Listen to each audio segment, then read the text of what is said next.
Views on consciousness are as vast and varied as the human experience itself. From the ancient philosophers to the modern scientists, there have been countless attempts to understand what consciousness is, where it comes from, and what it means. Here are some of the main perspectives. 1. Dualism.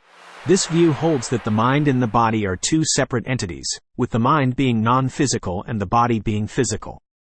Dualism has been around for centuries, and there are many different versions of it. Some dualists believe that the mind is immortal, while others believe that it dies with the body. 2. Materialism. This view holds that the mind is nothing more than the brain, and that consciousness is simply a product of the physical processes of the brain. Materialism is a more recent view than dualism, and it has become increasingly popular in recent years as our understanding of the brain has grown. 3. Functionalism. This view focuses on what consciousness does, rather than what it is.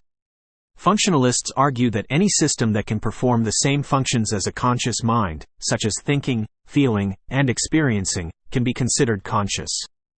This view is often used to argue that machines could one day be conscious.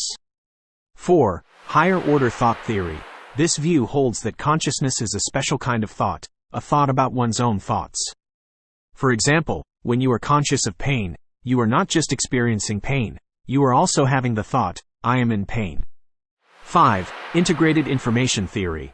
This view proposes that consciousness is a fundamental property of any system that integrates information in a complex way. The more complex the integration, the greater the level of consciousness.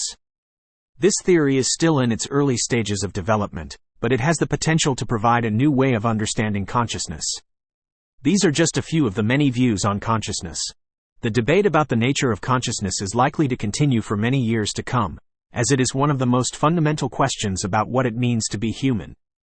It is important to note that there is no single, universally accepted view of consciousness.